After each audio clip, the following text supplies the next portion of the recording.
Man, I just saw one of the Hut packs they brought in. Mom told me I was traded pack. Wait, what? Yeah, one of the packs for Hut, because they have the whole trade deadline thing, and it's just like they get them stupid names. It says Mom told me I was traded. Yeah, That might be the cringiest thing I've ever heard. I just The posted mom told me I might be traded pack. Mom told me I was traded pack. I don't understand. I don't get it. Is it a reference? To being adopted. You know, the mom says I was adopted. No. Someone literally found out that they're like being waived from their mom, and she commented on the team's like Twitter post, and I think probably that's what the reference is to. Anyway, this could also be talked about. So obscure. I thought it was like this is the podcast now. This is another cold open to the podcast. I thought it was like a whole brings up thing. some random shit in the Hut that I don't understand. I thought it was like, you know, it's like they say my mother told me I was adopted, that kind of thing. Like I thought that was like a play on that. I'm pretty sure it's because like on Twitter, some like a mom made a comment under like a team's thing where they like sent him down and like they didn't tell him or something.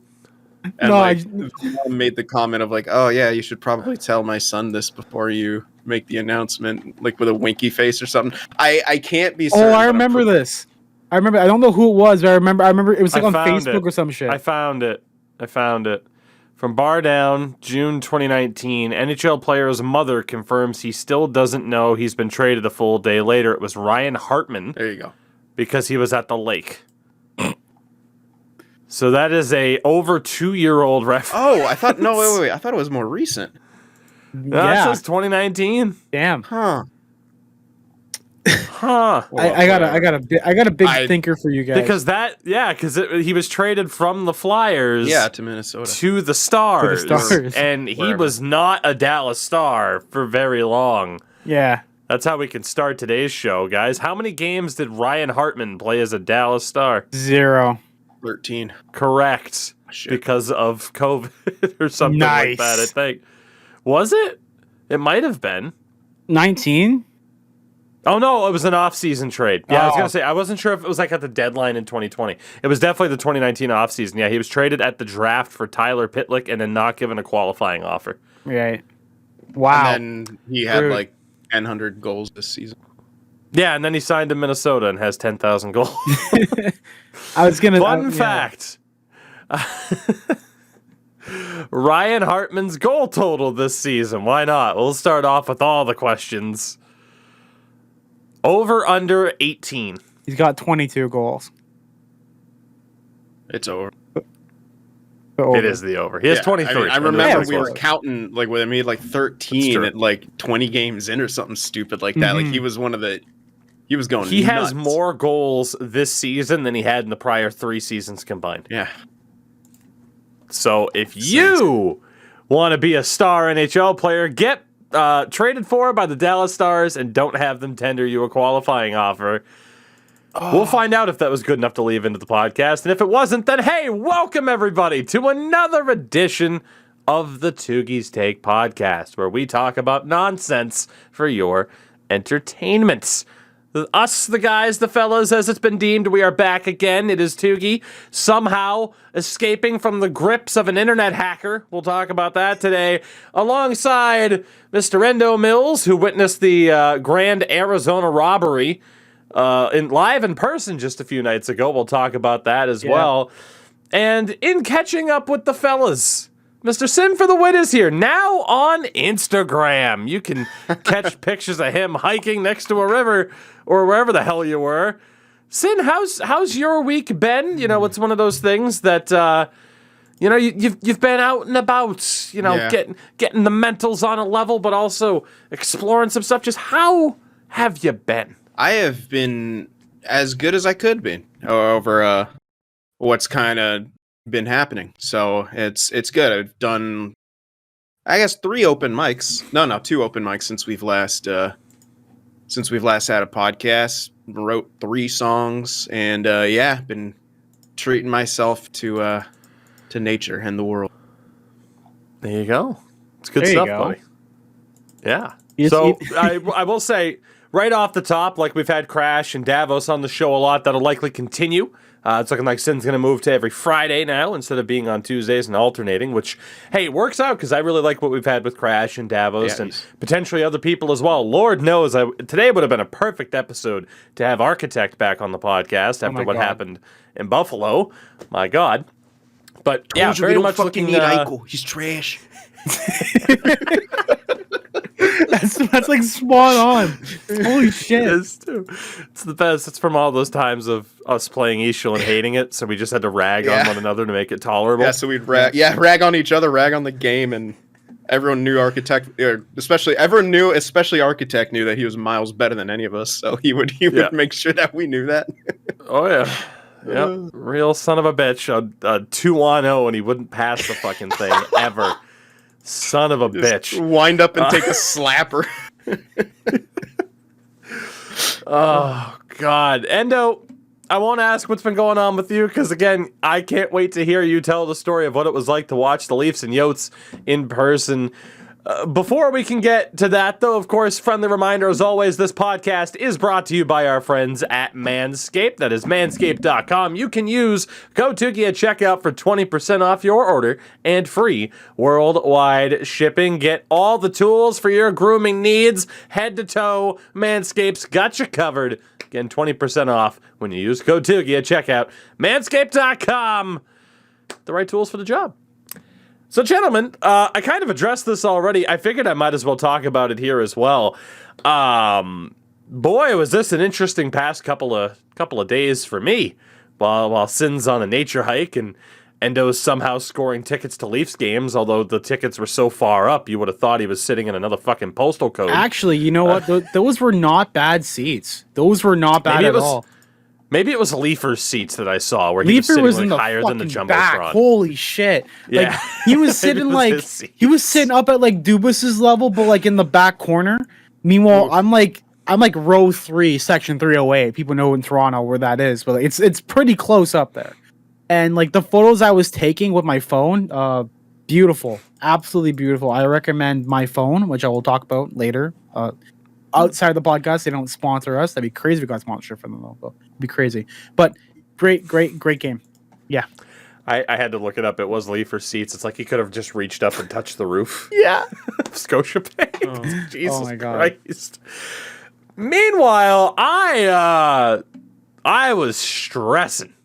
Boy, howdy was I stressing. So I did not get to stream on Wednesday night or Thursday night because your boy was the victim of a data breach, from what I can tell. Fucking Russians? Now, no, just kidding. You're correct, though. What? Correct. Yeah. I was playing off of all the Russian hacker hysteria that is exactly what happened to me, though. Yeah, I figured I'm not joking. I'm not saying it as a way to like continue to like rag on Ovechkin or shit like that. This is planned. Legitimately. So Wednesday morning or Wednesday afternoon, I look and I get an alert on, I had a Yahoo email account. Why did you still have Yahoo? Because I had it for like a decade. I made it when I was in high school. I still had it, so I just kept it the whole time. Foreshadowing. I got an alert saying that there was a login attempt to my Instagram. And I'm like, that's weird. Went and checked. I swear on my grandfather's grave, the location was somewhere in Russia. It might have been Omsk, is where they specifically pinned it. Damn. And I'm like, let me change my Instagram password. Went and walked the dog with the girlfriend and talked about it. And we're just like, yeah, that's really weird. And for some reason, despite both of us being rather tech-savvy people, it did not really jump to mind, like, maybe I should change more than just my Instagram password. Just to be safe. So I didn't. That night, I get an alert from Google on Chrome.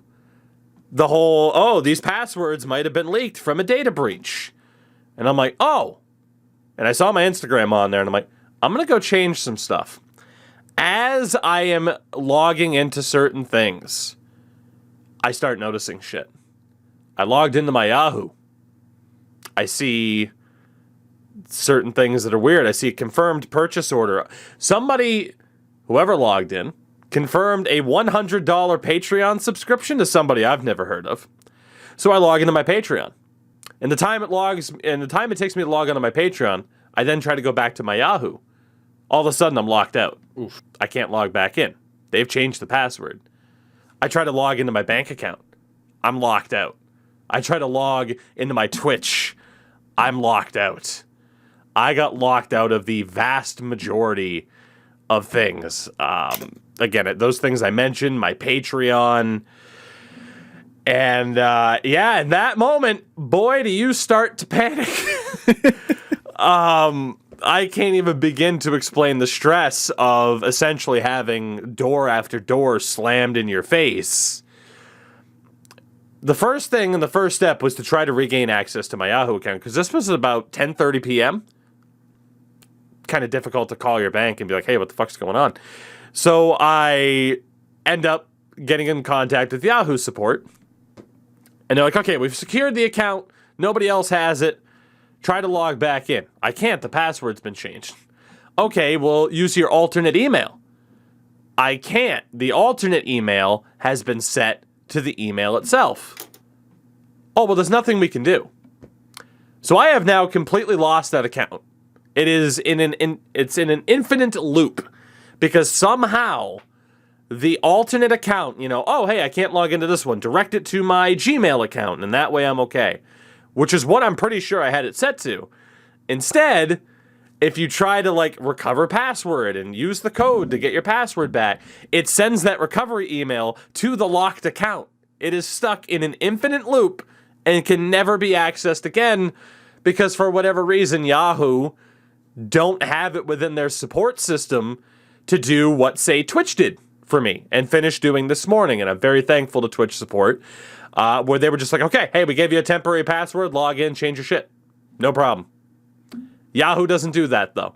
And if they did, this really wouldn't have been that big of a deal.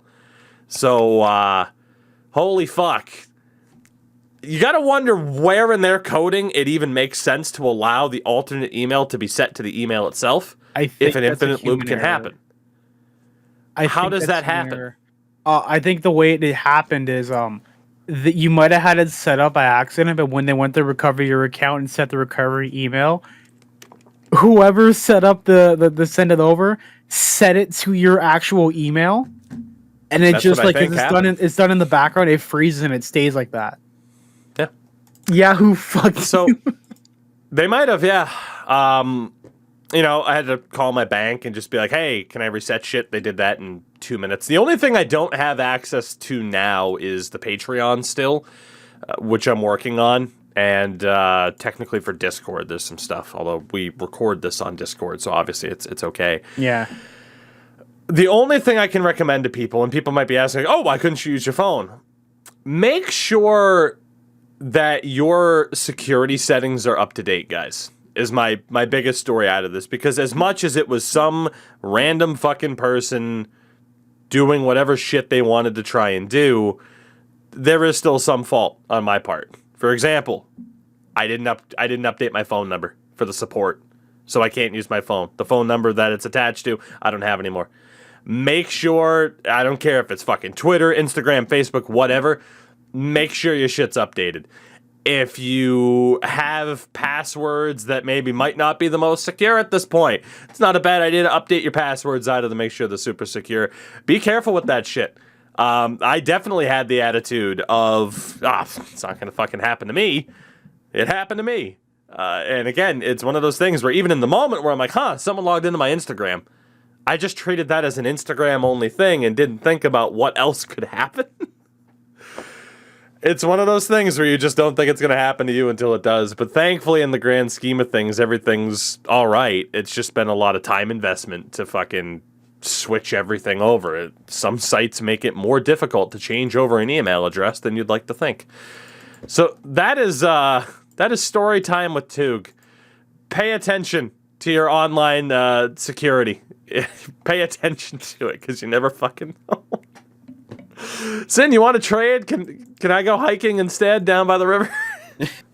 You can live in a van down by the river if that shit happens again.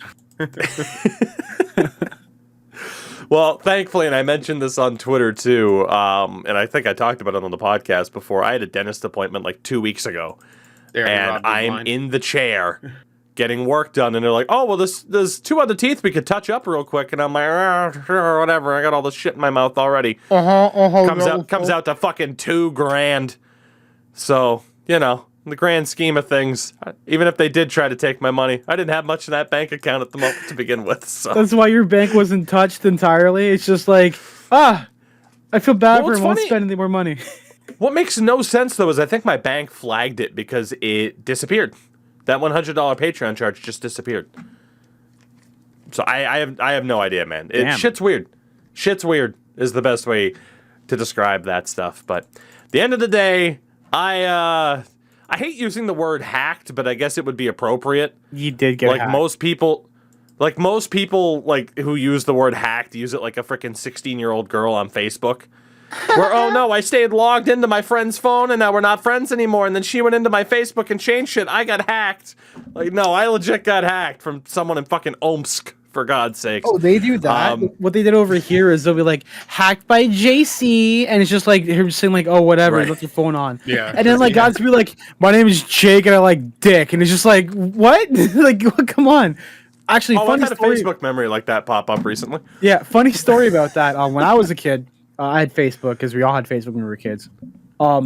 My cousin, I still have it to keep in touch with old family members because that's the only way they know how to communicate anymore. And the like right wing memes, it's great. And does Tougie is right? Here's a meme format that doesn't work with these words, but they back up my beliefs. Oh my god. But like my version of getting hacked was back in grade 7 or grade 8, my cousins were on my Facebook, and then they told everybody that I was getting a sex change. My name was not Endurance, but Endorina. And everyone believed it for some reason. Like, I went to school the next day. Huh? They're like, are you really called Endorina? I'm like, no. What? Hey, at least they were like good about it. They were. That was yeah, right. It's like, hey, we really support you. I was like, I'm like, you guys treat me like this now. Maybe I should. No, just yeah. It was something else. Ah, beautiful. Yeah. So with that, hey, it's always nice to catch up with the fellas. One of these days, Sin, I'm going to mention it again. Take a nice little vacation over here. We'll see all kinds of. Yeah, I was looking at prices in between our 2 seasons. I'm like, it must be too close because like I wouldn't know what airport to go into, but it was still like $700 for a plane ticket. I was like, are you serious? Like, damn. Like, shit's expensive right now. Yeah, I was like, holy shit. The last time I took a flight, it was ridiculously cheap. I mean, it wasn't far, but I figured, why the hell would it more than quintuple in price to go across the country? I don't know. Yeah. I'm looking at it right now. For me, it's like 3. I was like, I'll have to plan it. Well, from you, yeah. I'm in California. It was like, oh right, an easier time driving. It was like $700, man, like to go to Maine, and I think that was to Portland. I don't know. I wouldn't know what airport to go into. Is it Bangor or Portland or what? Where do you even live? For the record, nobody here actually says Bangor. I know. It is just Bangor. I know, but you always would say that. And that's Joe Rogan's biggest offense is perpetuating that people say Bangor. Okay, that's the reason I can't fucking stand that guy. Fuck you and your podcast.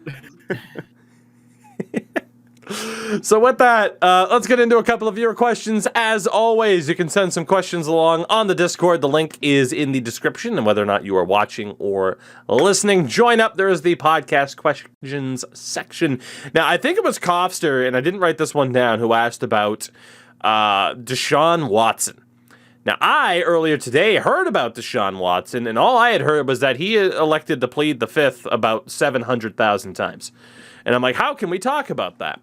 But then I just saw that he was trending, and that a grand jury has declined to indict him, despite 22 women filing suits against him. So I'm still not sure what to make of this, but apparently the league's going to be, moving the sun and the earth to trade for Desean Watson. Who will go for him? Not the Washington Commanders, because they have Carson Wentz. And now that Sin's here, Aaron Rodgers staying with the Packers, huh? Yeah, How man. about that? Terrific. No, yeah, football. He's obviously a great quarterback. It's just fucking hell. Why? It's this whole last year, the man just I don't know what happened. Like out of nowhere, it's just like the idea of him having like and the then he biggest did ego a in the fucking NFL just juice took over. cleanse, man. Pick a struggle. Like What? he did like a fucking 7-day juice cleanse or some stupid shit. I'm like, are you? He's like that weird level, like that Green Party level of like, I'm gonna be fucking anti-vax, but also I'm gonna do this hippie ass shit. And I don't know, like he's like stuck between worlds. He's walking between worlds right now. But yeah, I don't know. I just Oh my god! So, juice the man is fans. just yeah. But yeah, I don't even know. I remember the first price tag that I heard. It was like baseball money, like 50 mil per for like 4 years, and then he didn't. Oh yeah, he is like one of the biggest deals of all time. Oh, is it? So. Is it that big? Jesus, yeah. Well, so they're not going to win anything still. Yeah, probably not, because you want to kind of spread the wealth. You know, Tom Brady got a raise every year when the Patriots were in the Super Bowls. The opposite happened, everybody. That's a joke, by the way. Yeah, no, hey, good for him. Good for him. Want to move on to our next question here, because again, football-wise, hey, we'll have plenty of time to talk about football, free agency. Now, Brett Favre. Draft. Brett Favre. Great wedding. Oh, fuck. I will just say I'm glad right now the leading candidate for the title of this podcast is Juice Cleanse Struggle. We'll see if that can be topped. You gotta put a picture of Jerry Cordage, the father of juicing.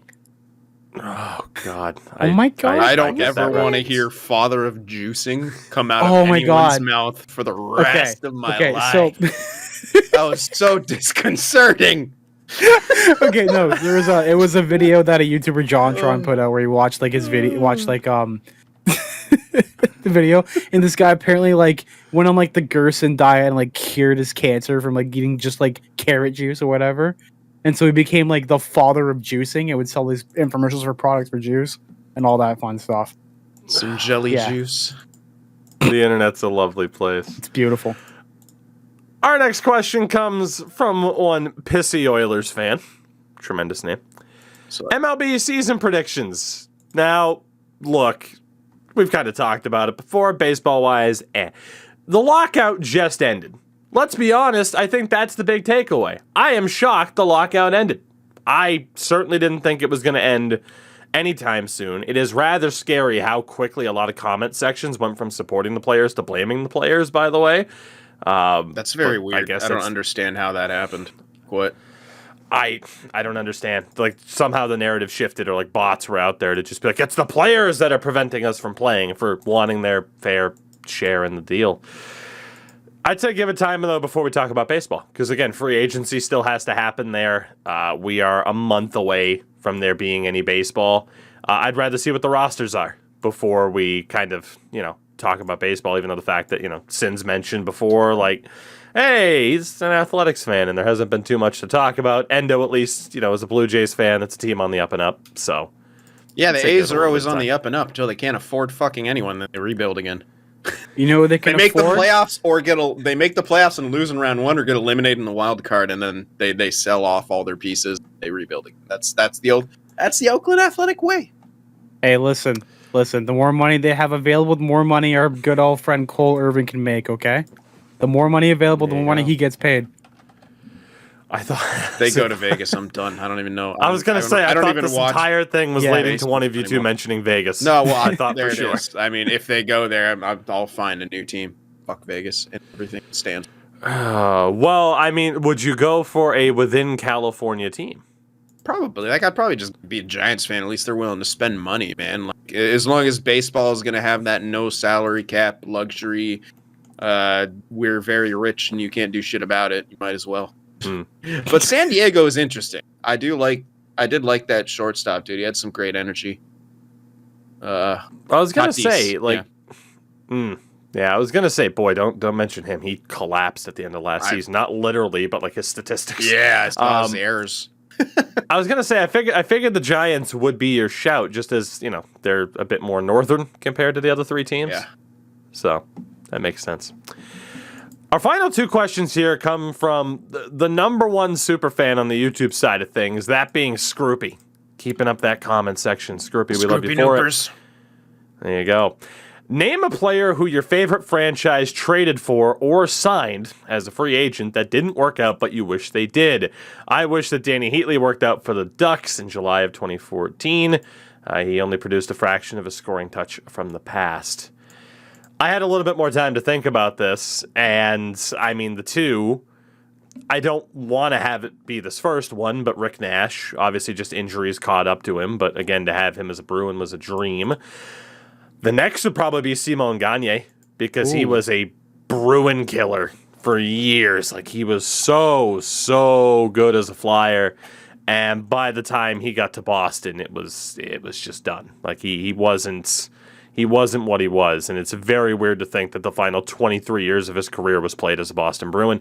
He had 4 points in those 23 games. So, those are the first two shouts that came to mind for me.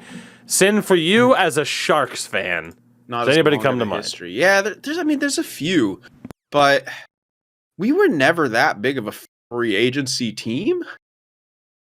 Like, we haven't really done too many. Like, I can't really think of that many big names that we've picked up in free agency. Danny Heatley was a trade.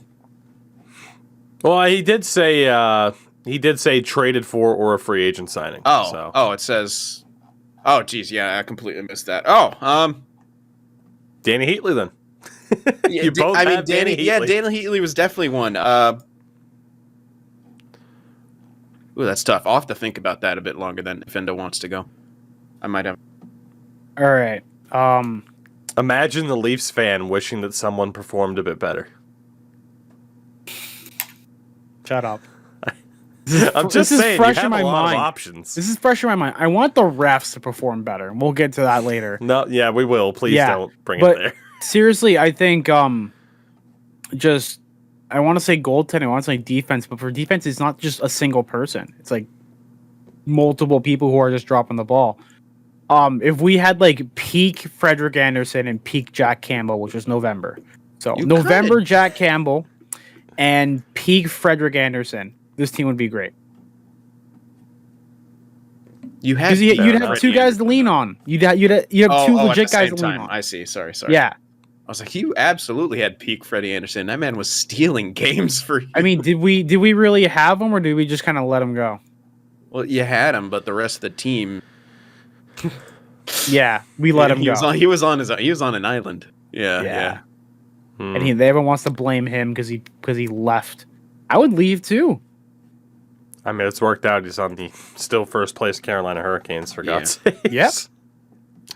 Okay. Yeah. So if it's trade, you have to mention Erik Karlsson.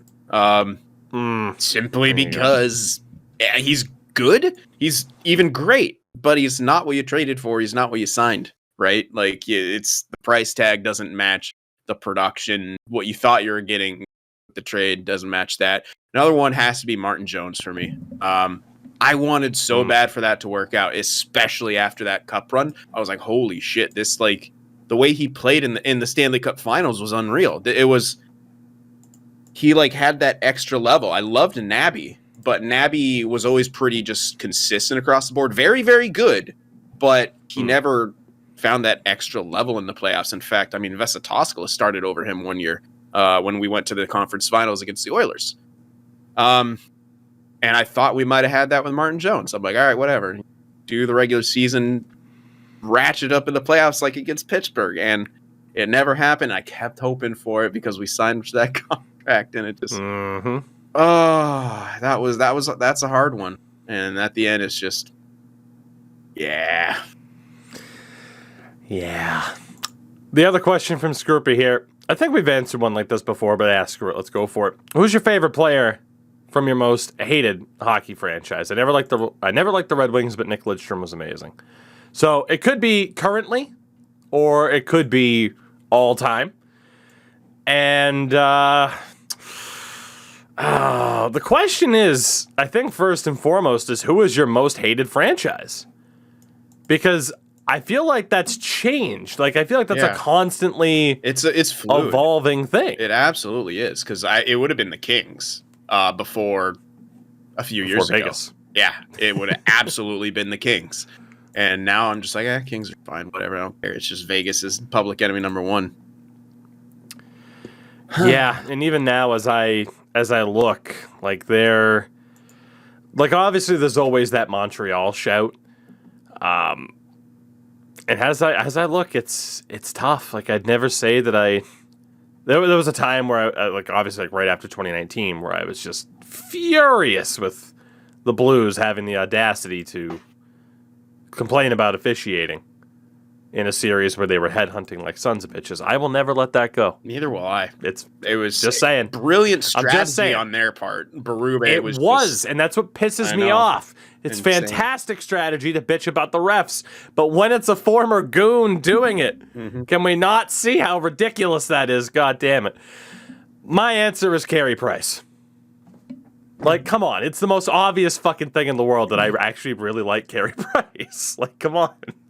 It's the most obvious thing in the world. Endo Mills, your favorite player from your most hated hockey team. Austin Matthews, Toronto Maple Leafs. Like, I'll allow it. yeah.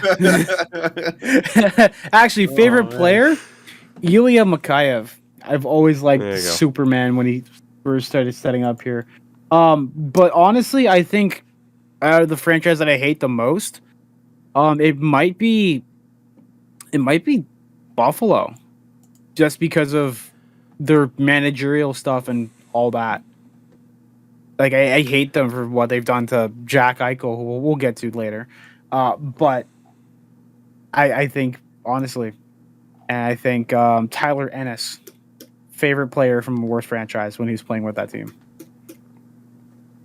Mr. Sim for the win. Yeah. It would have been Fleury, but he's not there anymore for Vegas. I guess it would be Lehner, because I hate every single one of the skaters on that team. I'm like racking my brain. I'm like, who do I like? Not really any of them. So I'd be Lehner, because mostly for his off-ice stuff, advocating mental health and whatnot. That's awesome. And that's a great thing for him to do. And of course, in typical biggest fashion, he catches a shit ton of flack from their fans every time they lose and stuff. And if we're going back to, the previous team that I hated, Kings, which was for the longest time, man. How do you choose just one? That I actually, no. Hilarious, I still hate multiple people on that, but it would have to be, it'd probably have to be Kopitar, just because he's so good, and he's not a piece of shit. And like he plays the game like in a good way. He's all over the ice constantly. He's super underrated. And yeah, he's not Dustin Brown. He doesn't elbow and knee people. And he's not Drew Doughty, who's completely overrated. There you go. Eat shit, Crash Andrews. Oh, he knows. He knows how I God, feel. he knows. I'd tell him. I'd be So like, with that, Crash, everybody, again, not top 10. The Discord, the place to be to ask questions. We thank you as always for doing so. Of course, the YouTube comment section works as well. With that, let's get into talking about some of the events the past few days. Starting off with the main events, the Toronto Maple Leafs and the Arizona Coyotes. Now, heading into the game, of course, we knew that Jack Campbell was going to be out with injury. He's going to be out for a couple of weeks. So Peter Mrazek's been the main man in goal. The stat heading into the game is that the Leafs have allowed 45 goals in their last 10 games. Still going 5-4-1 in that time somehow. In this game, Peter Mrazek allows 4 goals on 12 shots. Is pulled in favor of Eric Kallgren, if I'm not mistaken, who makes his NHL debut. He was an emergency call-up the day before, or that day, I should say. Yeah, that day. The Leafs down 4-0, I do believe. They come back to tie the game. Austin Matthews scores his 44th of the year. And then it goes to overtime, where Arizona scores the winning goal off of an incredibly blatant hold against Austin Matthews to keep him from being able to play the puck right in front of the official. Mm-hmm. And the Yotes win it 5-4 in overtime. Endo Mills, you were there. Your recollection of this game and your thoughts. I was there, and Polina was there. Were you there, Polina? You were at the game, right? Okay. Is she on the podcast, or are you? Yeah. Yeah, I don't know. Like, I was just asking if she had fun. You have fun? Sure. Sweet. All right. So here's basically how the game ask and remembered she was that. I don't know. People change their minds. Girls are complicated. They're complicated. No, I'm just saying you had to remember that she was there. Yeah. No, we were just vibing the whole time. Can you talk about the game, sir? No. I'm stalling for time. No, it was all right. I mean, granted, the start wasn't great. It was like first shot in net went in, second shot basically went in. It was a lot of bad luck, and Peter Mrazek looking like a fish out of water. I wasn't sure if that was a pool or his crease in there. Like I told him, I posted on Twitter to get a snorkel for the second period because it was bad. Like one of the shots was it went off like his arm and then came back on the left side and he couldn't even grab it to get the rebound. Like it was a lot of bad puck luck, but then again, the Leafs didn't really play defensively and help him out. Then when they pulled in Chilgren to come in, and he was solid. The team like barely like let like Arizona get in their zone at all. It shows that and I saw this with the team as well with Freddie Anderson. It's like they played for Freddie, they didn't really play for Hutch. They're playing for Campbell. They aren't really playing for Mrazek, but they showed up for Chilgren. I mean, this was his first NHL game too, as well. So, yeah, now Leafs Nation wants him to be a star and want him to be a starter. They've already announced that Mrazek is getting the Heritage Classic game because they already have his gear ready for the game anyway. And I think Chilgren wouldn't want to switch from Bauer to Vaughn gear, and you got the goalie semantics, blah blah blah, yada yada yada. When they bounced back, I was happy because like they showed some progress, some like actual grit and determination because they got one. It was 4-1. It was Enval like tipped it in front of the net. Second goal was the I believe it was William Nylander. Then it was Austin Matthews first. Then it was William Nylander, and then it was God. I don't even know who the hell got the fourth goal. I can't even remember. But it was just like Doesn't matter. Doesn't matter. Yeah, it was just when they're on and ready to play, and they actually want to play. They mean it. They're the best. They're one of the best teams in the league. But they get discouraged way too early. They give up basically, essentially, when they know they're down on their luck, and they hope for like a quick bounce afterwards. Like it was 4-1 and then it was 5-4. I think the call was the Leafs. It was always 4-1. Yeah, if it's the Leafs, no matter what, it's always 4-1. And it was just and we go into overtime. You have the missed call then, but there were a few missed calls during the third period. Like it was just bad officiating the entire time. Like again, letting the boys play and everything, which was key to us getting back into the game. But at the same time, you have to call certain things. And bad officiating definitely screwed this game over. There are a lot of talks on Twitter and stuff like that of getting media attention onto referees themselves and to have them speak up for certain things or why they made certain calls or why calls were missed, which I don't know. I don't know how I feel about that because then you could have more spotlights to guys like Wes McCauley, and you all know he loves the spotlight. So I don't know. I'm torn on that situation. I feel like they should be calling the rule book, but then again, human error is basically innate in the sport. Are you going to be like human error when you just ignore stuff and try not to have an impact on a game? You end up having a bigger impact like that shit. Yeah, that's true. So that's the big thing about this particular game, right? For as much as you can sit there and talk about, well, Peter Mrazek doesn't know how to stay anywhere. Peter Mrazek doesn't know how to stay within fucking 5 feet of his crease. Talk about other defensive issues that there might be, so on and so forth. At the same time, Peter Mrazek looked like had some like knee. Dude, he's never in his crease. No, he's just flopping around on the fucking net. That's the reason he was always in his crease, but he just wasn't flopping around. Not off of the replays I've seen, man. You go ahead and look at Steve Dangle's fucking Twitter. He loves clipping when Peter Mrazek is out of his crease, and it is often. Yeah. I mean, when he goes to play the puck and shit like that, yeah. Like, he fucked up a lot on that, too. But, like, when he's in there, he plays a very acrobatic style. It's almost as if he's trying to do what Jack Campbell does, but he can't be Jack Campbell.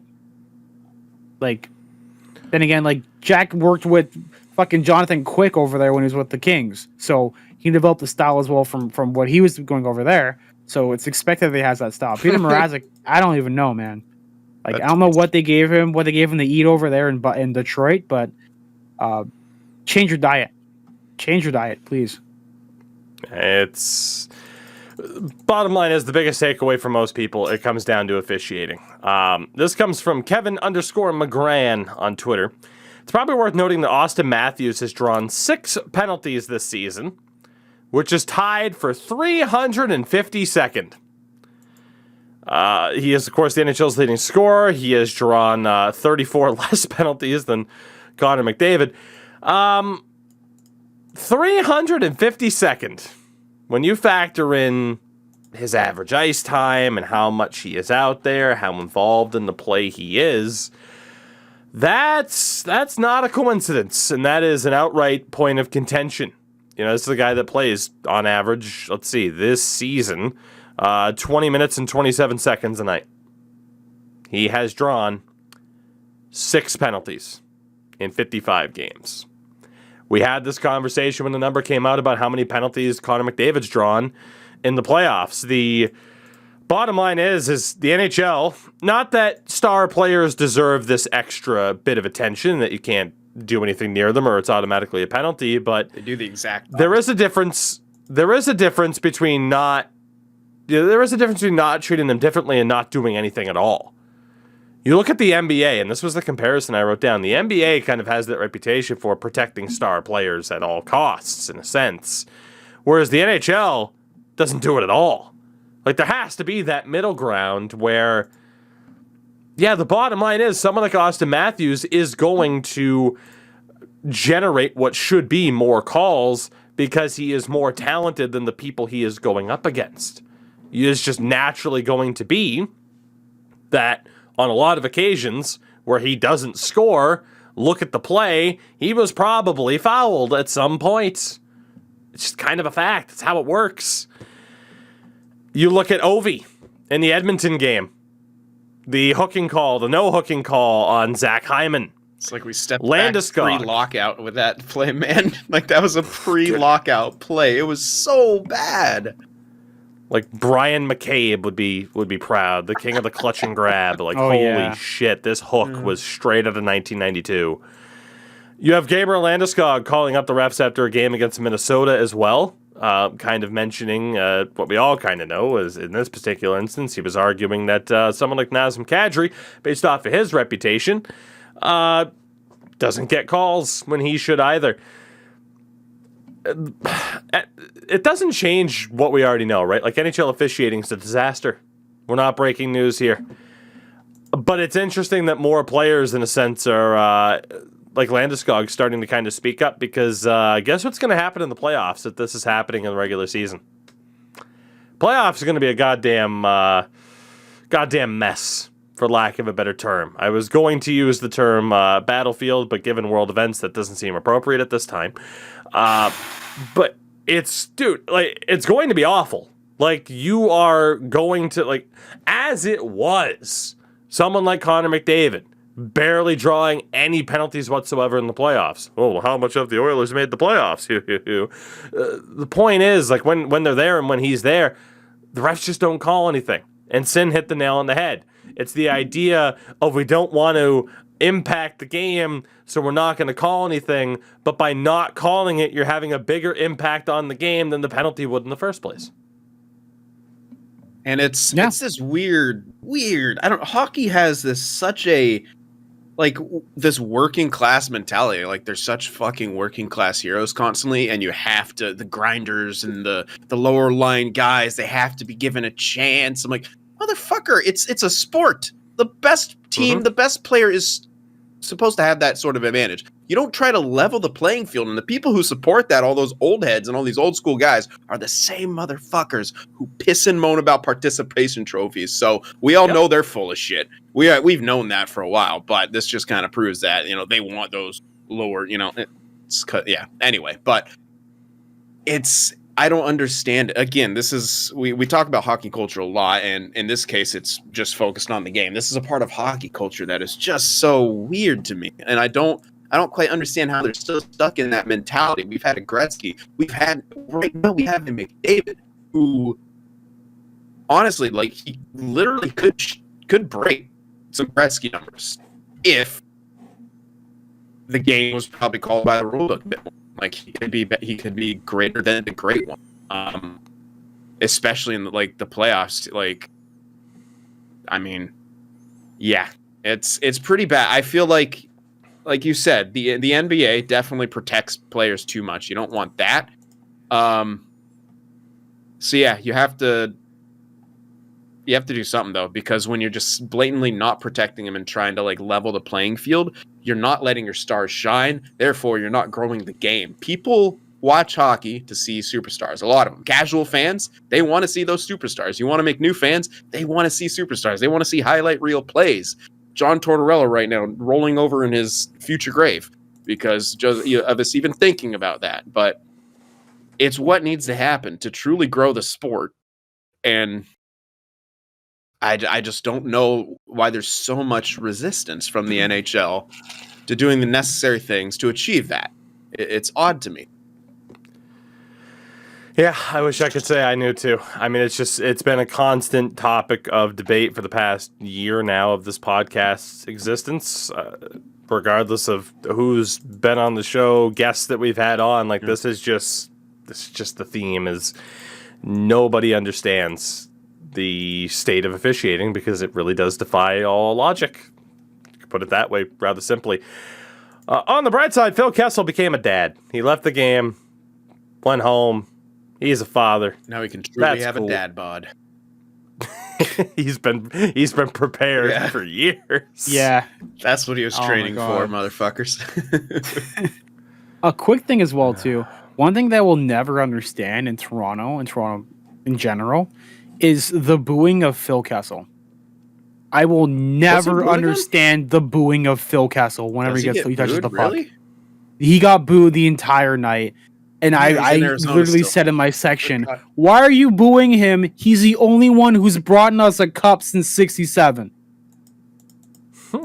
He's the only one who has brought a cup to Toronto.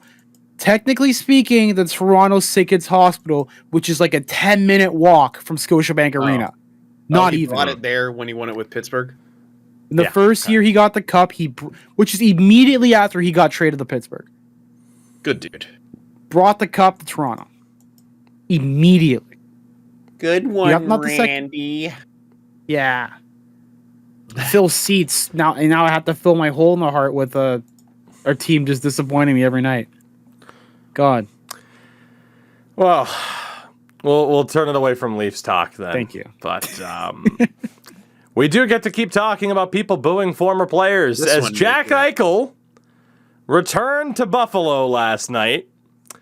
And you knew it was going to be an interesting night when immediately highlighted by Sportsnet on Twitter before the puck drops is a sign that says, "Thanks for nothing, Jack Eichel." As if everything that happened was his fault. This is the fan base they always profess to be somehow superior to Arizona because they... Like, what the fuck? How are you going to blame him? The man needed surgery. The man got his surgery. The man's playing again. This could have been yours had your management. It's so weird. Like, I understand it didn't work out, but why boo the guy? Like, he did what was best for himself. Well, they booed him throughout the entire night. It's also an interesting moment with Cody Ceci where after a face-off got called off, he was against Jack Eichel, and coincidentally just kind of starts stretching out the neck a little bit. Maybe it was coincidence. I don't know, but You mean Eakin? It was interesting, at the very least, from one Mr. Cody Eakin. Yeah. End of the game. Sabres up 2-1. Eichel can't handle a puck at the point. Leads to Alex Tuch going the other way to score the empty net goal that seals it. Of course, Tuch a part of the trade package for Eichel.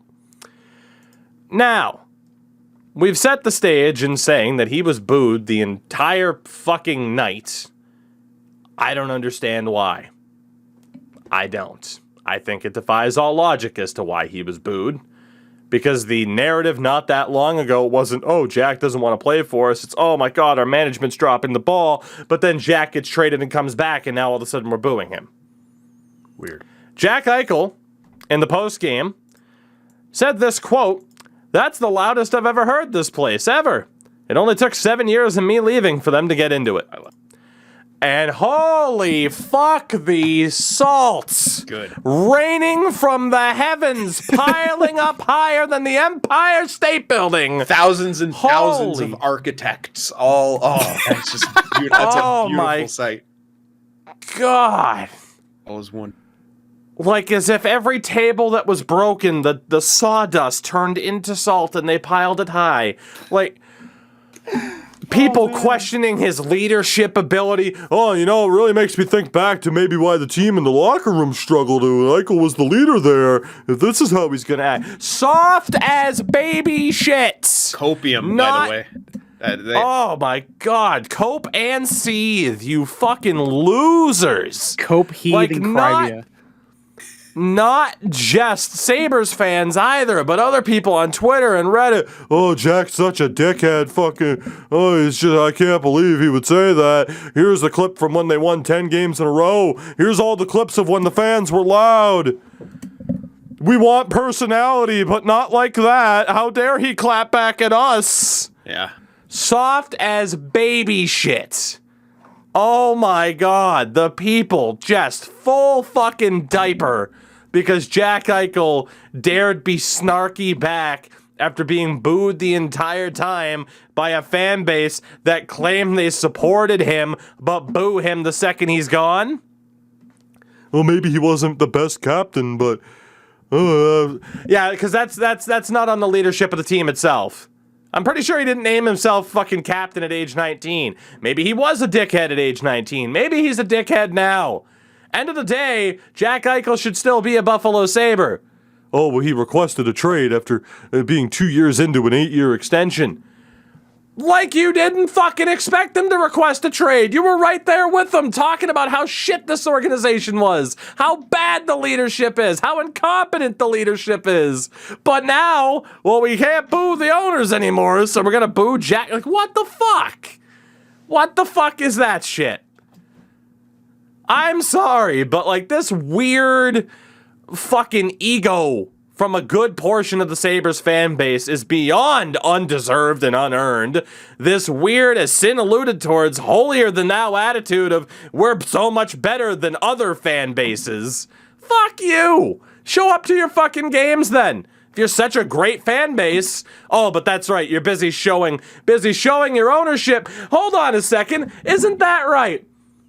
So the Arizona Coyotes have bad attendance. Move them, fuck them. You have bad attendance. Why do you have bad attendance? Oh, because we're sending a message to ownership that we want things to be run better. Isn't that why Jack fucking left? Because he and you wanted things to be run better. You hypocritical fucks. Yeah, but now it's back. I'm sorry, but holy shit. It's straight back to tribalism now. That's really what it comes down to. Like, they can't, you have to keep cheering for your team. All of a sudden, Eichel becomes the enemy. It doesn't matter what happened. It's just plain simple tribalism. And yeah, a little bit of it is ego too. But it's crazy, but it's the ugly stupidity of human nature at times too. It's just gross. It is. Yeah, I'm sorry. Especially that, like, you can't boo a guy all night and make signs about him and then get angry when he says something back. Like, that's fucking chirping. Like, you want to participate, you want to be part of the game. Well, the game's gonna come back at you and give it back too. He lost. He should just shut up and go home. He left us. Like acting like teenagers that just got fucking dumped, basically. Yeah. Like, just. My God, grow up a little bit. I thought people of Buffalo had thicker skin than this. You live in one of the worst fucking places to live in the United States. Thought you had thicker skin than this. The Sabres have been shit for a long fucking time. Aren't you used to someone just being like, yeah, it kind of sucks there. Holy shit. Tom Brady dicking down the Bills for 2 decades, wasn't that long enough? Think you'd get thicker skin. Holy shit. Oh my God. But no, congrats. You beat Jack Eichel and the Vegas Golden Knights in one fucking game. Woo! Oh my God. The Bills almost made a Super Bowl. Almost by being, I don't know, in the divisional round. You're still going to get to the fucking conference round. Oh, but we would have beaten the Bengals. Get fucked, Buffalo. Oh my God. Like, you're doing everything you can in your power to go from this city and these fan bases that should be likable because you have suffered, because your ownership is shit, and you're doing everything you can before both teams turn the corner to actually piss away your likability to where no one's gonna give a fuck. You want to be the underdog, but you also want to be the big bad villain at the same time. That's not how it works, you dumb fucks. They have a peak New England and Boston mentality without any of the accolades. And wasn't that annoying enough when we fucking did it? I hated it. What I the absolutely fuck? hated All you it. did was complain. All you did was complain about how so insufferable fucking sick and of it. toxic Patriots Red Sox fans are, and now you're trying to do that. What the fuck's the matter with you? Fuck. I'm gonna cry. This is so good. We really should have had Architect on for this show. Oh my God. He's already here. The spirit of Architect seeps through your bones. Oh my The God. sodium. Oh, let the sodium pouring out from my pores. Summon Architect's spirit to us. The salt of Buffalo lives I don't know on. how the fuck they tend to the roads during Damn the it, winter. I was They don't just gonna make. Oh, you fuck! I was just gonna make a just sidewalk comes from the joke. people. I was just gonna make a salt in the sidewalk joke, Oh my fucking God. and then I thought of Fucking Home Mr. Alone. Fuji. Just get him here. Fucking. Ah! Well, Oh my it snowed God. today, so I'll make sure that brings him home just for you guys, just next time on the There you go. podcast. Aside from that, in this game, for the Sabres, Craig Anderson recorded his 300th career NHL win, which is awesome. He's had a very long career, obviously a bit of a turbulent career too. What was it? I don't want to misspeak here, but his wife had an illness at one point, so he had to step away from the game. Like, just all around, from all we know, just a really fucking good dude. 40 years old, turns 41 in May. This could be his last season. Just good shit from Craig Anderson. Really happy to see him pull that off. And in this game as well, I want to talk specifically about Vegas now. There was a moment where Keegan Colasar was in a fight with Casey Fitzgerald, and Colasar kind of breaking the unwritten rule, still throwing punches while they're on the ground. I believe Fitzgerald never came back in that particular game after that pretty dirty incident. Of course, Avs fans, I believe, aren't happy with Colasar either. I think he was the one involved in an incident with Bowen Byram not all that long ago. And you look now for Vegas, all of a sudden, they're in a little bit of trouble here. Robin Leonard's out for a couple of weeks injured. They are down to third in the Pacific Division. And basically on the same point pace as the Edmonton Oilers. They are 2 points clear, only have a game at hand on the Oilers. Sin, Good. enjoying the moment because Edmonton's within striking distance. Vancouver's only 4 points back, and they have a game at hand. Shit, the Ducks, one more game played than Vegas. They're only 5 points back. There is no guarantee that the Vegas Golden Knights make the playoffs at this point. 4 wins in their last 10. They've lost 2 in a row. You would think they have too much talent to fail, but every year you're going to have examples of like, wow, how the hell did this team miss the playoffs? And for Vegas, you start adding injuries and, you know, again, like, oh, we don't have Eichel, but we have Mark Stone. Well, now Eichel's here, but Mark Stone's out. It's just those examples of, could they be another one of those teams that we add to the list? Sin is going to fucking pull muscles for how fucking hard he's smirking right now at the I was actually sorry. I was smirking at that initially, and then I was chuckling at myself because there's a quarter. You know those quarters they made with all the cool shit on the back for each state. You remember that, Tougie? Yeah. I had one, and it's clear. Who's that painter guy? Fuck. Why am I not remembering? Bob Ross? Thank you. Yes, I was like, why is Bob Ross on this? I'm like, Jesus Christ, that's totally not him. That is, it's a man in front of a plantation. No, oh my God. I don't know why my brain was like, No. why is Bob Ross on a fucking corner? Imagine Jim Ross. The Rosses. I can't even get names right. By God, he painted a tree. Yeah, dude. It's fucking Frederick Douglass, and for some reason my brain's just like initially, why is Bob Ross on a quarter? Only have accidents. What state was he from? Only have accidents. Can you feel it? Can you sense it? Oh my God. All right, I don't think we can go back to talking about the Vegas Golden Knights now. No. Fuck them. I hope all this backfires on them. I hope it does. I hope their no depth gets them into trouble, and I hope loading up the way they have just screws them over the way it screwed over my team. There you go. A couple other things to talk about here, gentlemen, before we call it a day on the show. First and foremost, some re-signings. Big news today, Joe Pavelski re-signs with the Dallas Stars. He was on an expiring deal. It is a one-year deal worth $5.5 million for the Stars. That is the good news for them. The bad news, they are going to be without Miro Heiskanen for an undetermined amount of time, as he is currently battling mono, which is awful. That's rough. Ugh. So, in a sense, I'm almost intrigued at them re-signing Pavelski, because right now, in the playoffs, we look at the wild card situation, they are currently in that second wild card spot. But are they one of those teams where it's like, okay, is it better for you to go for it and see what happens, or is it better for you to miss out by trading a Joe Pavelski and miss out and then maybe get a better draft pick and move on? I'm not sure how I feel, but at the same time, all the talk about, Vegas and Edmonton and Vancouver being there. Right now, Edmonton's not in that second wildcard spot. They're technically outside the playoffs looking in. So Dallas does have a decent shot at making it. I feel like Dallas is always one of those teams where if they get in, there's always a potential that they make a run because of just the kind of style. Yeah, it's the style that they play. So I feel like they got to go for that.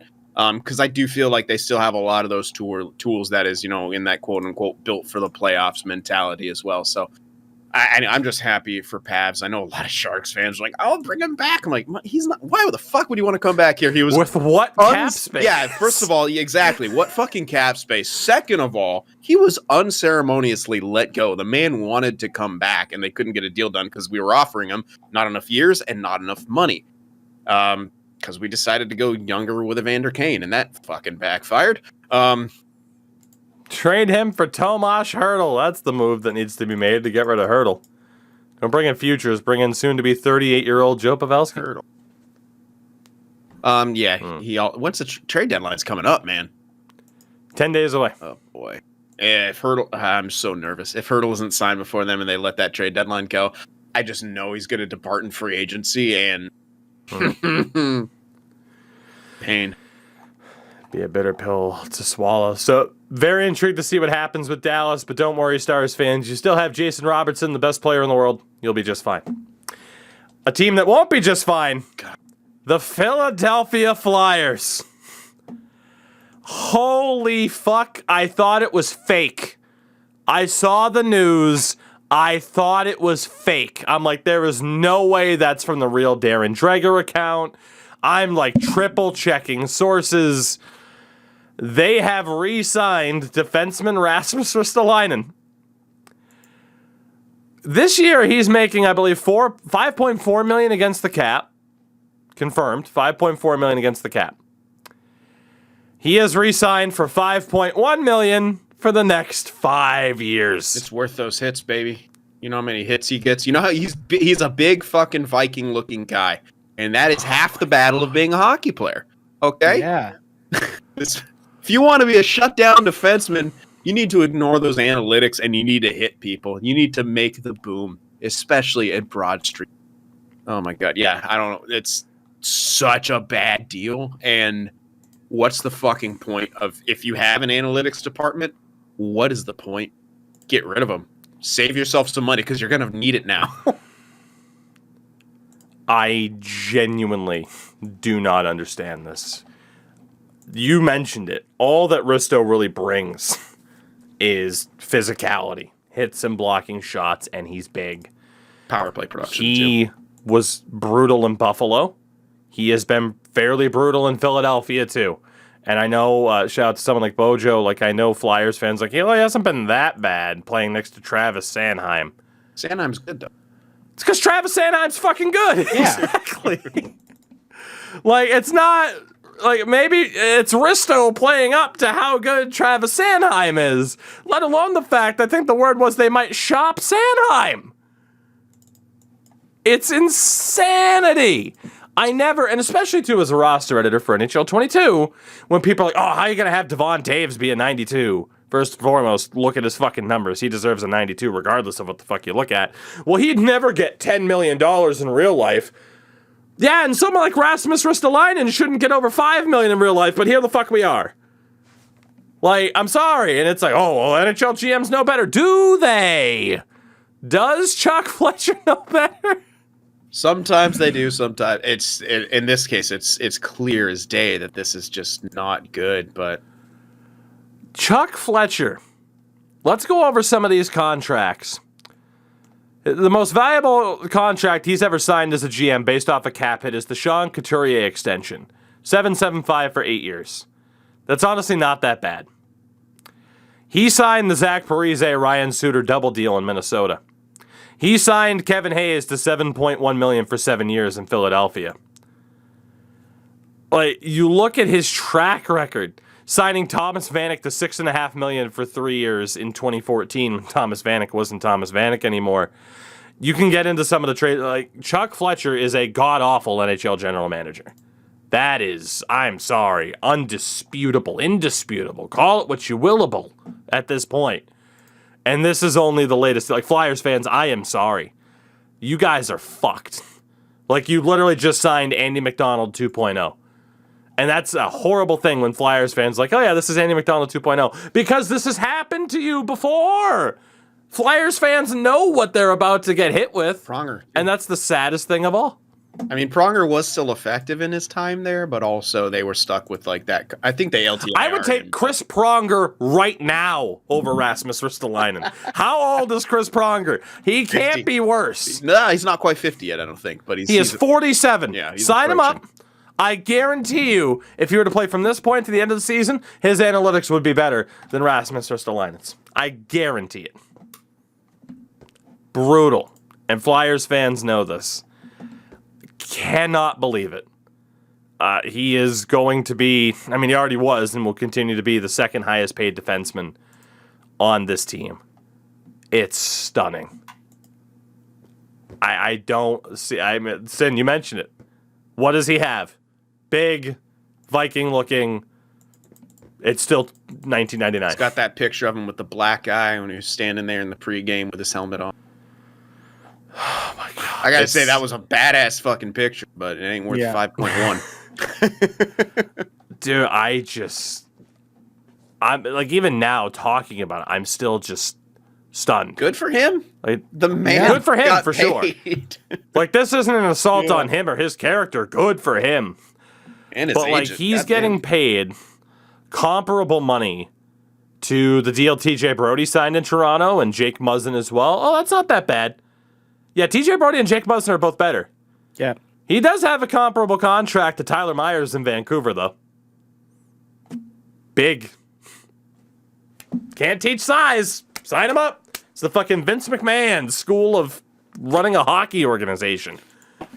I want big men. Give me big men.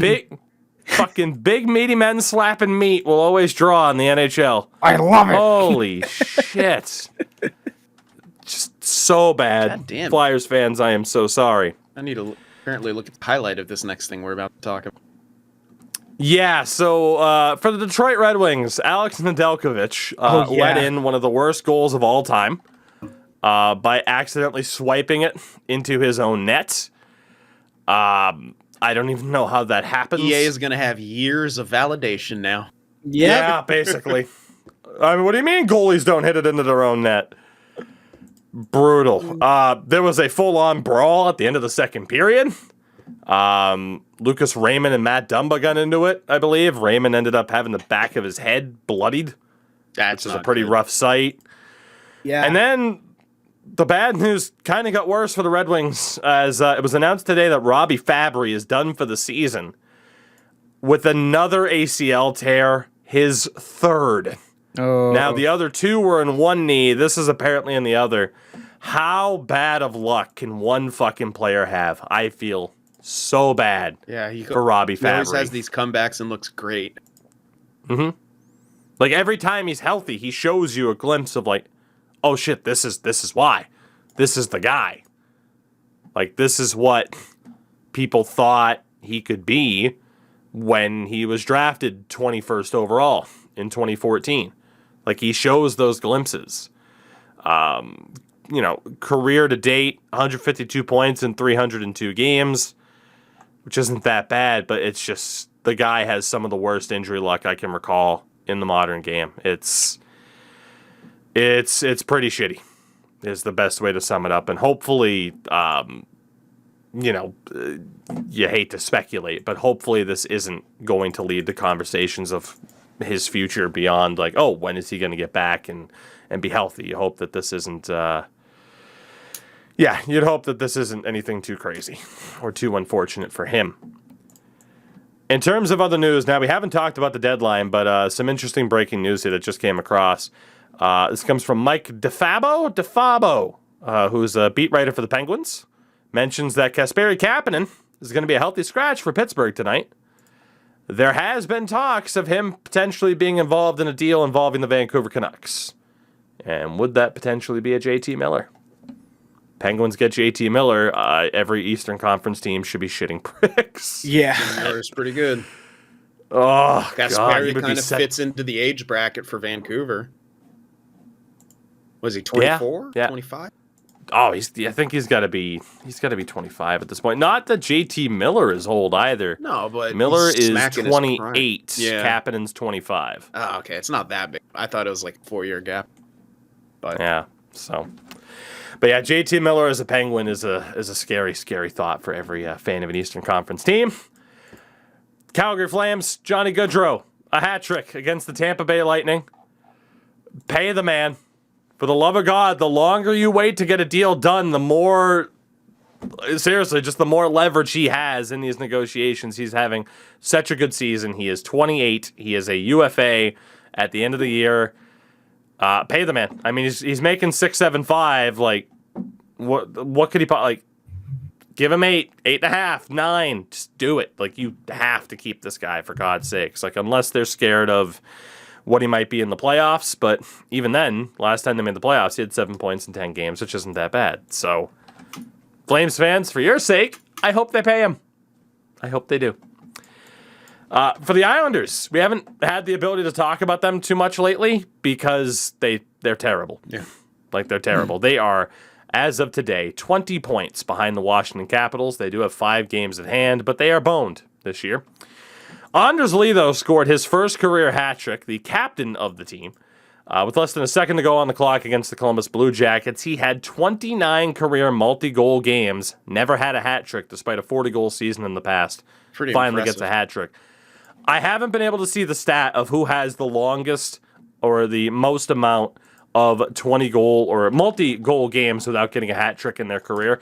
I'd imagine 29 multi-goal games before getting your first hat trick has to be up there. Yeah.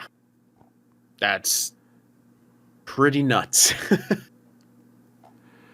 Yeah, I'm trying to, desperately looking to find it here, but I can't in terms of who has the. Because like once you get that multi-goal game and like you're feeling it, it feels like almost like, I mean, getting the third one's still tough, but I mean, you're more than 2/3 there when you have that multi-goal game. So it's pretty crazy that he hasn't gotten one. I mean, he's in his prime now. I mean, a 40-goal season. That's insane. So in his 30th multi-goal game, he gets his first hat. I believe 30th. It might have been 21st. There might have been a typo. I'm seeing some conflicting. But regardless, whether or not it's 20 or 29, still an absurd amount of multi-goal games to have. And he gets the hat trick with 0.4 seconds on the clock. Damn. Remaining in regulation, which is nuts. We'll stay in the we'll stay in New York really quickly here too. We've talked a lot about Alexi Lafreniere. I saw this stat just so that we can continue to bully this guy. He has now played the same amount of games as he did last year and has 3 fewer points than the prior season. I don't know how that's possible. 56 games played, 21 points last year. He has 18 this year.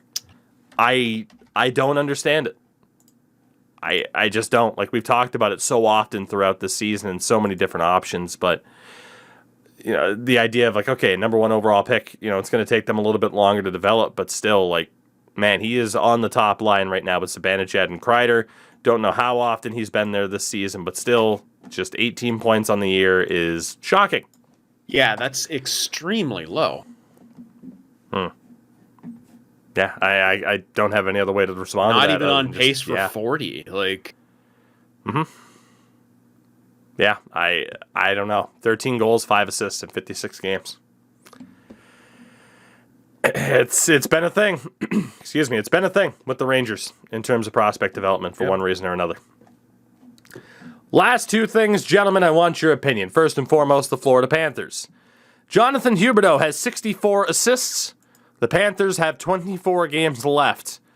Does he hit 100 assists? He would be the first person since Wayne Gretzky in 1990 to do it. Nope. Because that would mean he would pass up that incredible Joe Thornton season when he had like 90-something. Yeah, I don't think he's going to get it. He doesn't have a motherfucking Jonathan Chichu, okay? That came out But he does have Anthony Duclair. Yeah. That's fair. God. And the last thing here is related to the Sharks. Ryan Dzingel, noted waiver claim, is back on waivers. Poor guy. I don't know how many Sharks games you've caught. He played in 6 games, had 1 goal. Was there anything more to his game beyond that stat line? He just wasn't really noticeable. I hate to say it. I mean, a lot of the Sharks aren't noticeable, but yeah, no, he doesn't really have an impact besides. So, around the time of the 18-19 season, he was with the Ottawa Senators. He had 44 points in 57 games. Great total, with 22 goals. He turned down a 5-year, $5 million contract with the Sens. I wonder if he regrets that at all. Here's a quiz for you to end this show. Along with Ottawa, name all the other teams that Ryan Dzingel has played for in the NHL. Columbus Blue Jackets. Correct. Played for or just like been in the organization? Been in the organization. Columbus. Okay. So Leafs obviously on there. Arizona as well. Yeah. Sharks. You're missing one. Nashville. Not Nashville. I barely remember this happening, in fairness. Asheville. He played 75 games for this team between 2019 and 2021. Wait a second. You have Ottawa, Columbus, Arizona, Toronto, San Jose, and... Was it the Blues? Not the Blues. Huh. Wait, I know this. Carolina. Yeah. Oh, see, it's Carolina. He has been on 1, 2, 3, 4, 5 different teams since turning down that contract. 5 teams. I feel bad for him, but also 1 2-way why contract. did he turn that down? Did he just not want to be in Ottawa or what? I don't know, man. Dude, I think he goes right on that list of, like, why did certain people not just take the deal? Like, what was it, Endo? Like, Cody Franzen got a big deal from the Leafs. He's like, nah, I'm going to stay on free agency and get more money. And then his NHL career just went right down the tubes. Yeah. Because what people don't forget, people seem to forget, is if you get sent to the minors, you still get paid that contract money. 100%. Well, if it's a one-way deal. Yeah. Yeah, if it's a one-way deal, you get that contract money. But like, is Dzingel on a one-way? Yeah, because you have to go through waivers to go through. It's still technically still a one-way contract. Of course. Yeah. Yeah. I'm trying to think of, like, for example, if we were to send down Peter Mrazek, he would still be getting 3.8. Yeah. He would clear waivers. Yeah, there might be. But what is Dzingel signed for? Like, it's not much. That's what I'm dirt cheap this year. Yeah, I was gonna say it's like he was on like a 1-year deal that the Leafs couldn't have afforded him jack squat, and if they did, that would have been. Yeah, he's on 1.1.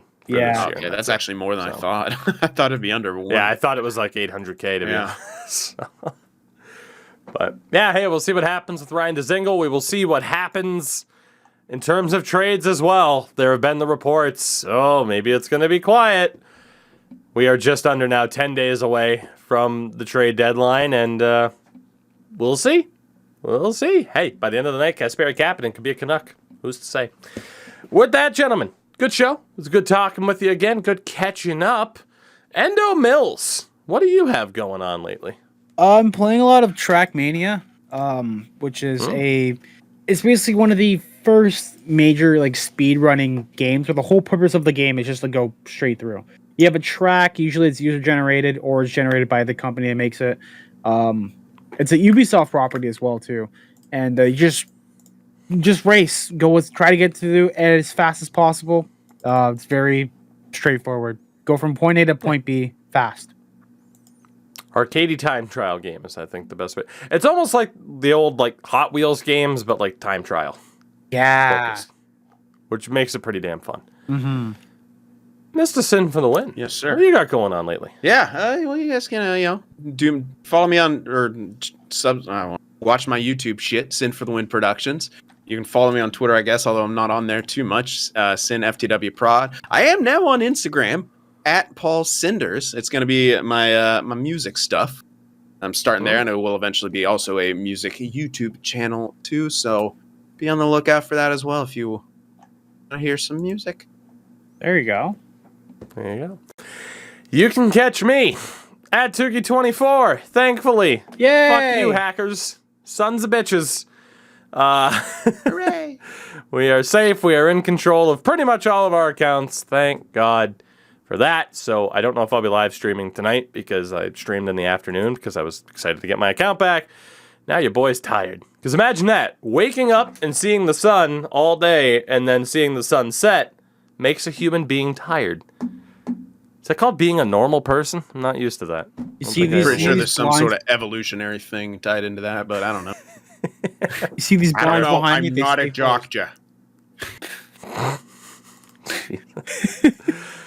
Thank you for listening and or watching, everybody. Again, if you listened, you can watch Tougie Steak Podcast on YouTube. If you watched, you can listen. Do both. Do it. We'll see you on Tuesday. Goodbye. And go your team to make a good trade. Except for Buffalo. You don't deserve anything nice right now because you weren't nice to Jack. Go sit in the corner, you fucking losers. Oh my God. We're gonna do a Manscaped thing because actually I got my Manscaped stuff in today, like right now. Sure, let's talk about the sponsor. Let's do it. Unboxing Manscaped. Well, Well, if you unboxing just catch this part on a of it for YouTube. podcast? yeah, it's a visual medium as well. I'll leave it in for the YouTube side, but take it out for the There audio. you go. There So you go. YouTube exclusive. This is why you watch both. exactly. Here's this. I don't have a proper tool, so I'm grabbing a. Oh, you're a Like a tool enough Phillips for screw. the both of you. Don't worry. Shouldn't I go through it? Slide that right through. Flap the tape open. All right. Let's see. Got paper? Throw that shit away. Don't need it. What we got in the box? It's in the fucking box. You got Manscaped lip balm, moisturizing and softening. Got that nice minty freshness. Polina loves it. She steals it from me. Let's see what else we got here. We got Shampoo. a cylinder. We have a cylinder. We got a cylinder. I can't. They taped it really, really well. I can't open it. Fucking. Not so much They of gave an me all the bubble unboxing wraps. as it is. Yeah. Watch Endo struggle. Yeah, it's a Pretty fucking struggle much. watching them. I Bubble think for wrap. most unboxings, they just put everything back in the box after it's, Ooh. unwrapped. Taken out. Yeah. They open it first, and then they're like, "Oh, I'm gonna open this for the first time." No, it's all raw, natural. Look at this. Hydrating body spray. Look at that. We talked about the body spray. We did. It's recent. It's like they just added it. Yeah. How to not? It's just taking the market away from Axe. How to not smell like a douche with Manscaped. And they got the roll-on deodorant too. Just put that on there. I didn't even know they had. Damn. I'm smelling nice and fresh. Then they got. I think this is the body wash. And then they got the shampoo conditioner I can't use because I got textured hair, unfortunately. But I've heard good things about it. So, Manscaped.com. Use promo code Tougie. That's TUUGIE for 20% off and free worldwide shipping. Manscaped. Your balls will thank you. Your pits will thank you. Your nose hairs will thank you. Your ear hairs will definitely be happy that they're gone. And we're going to thank you for helping out with the podcast.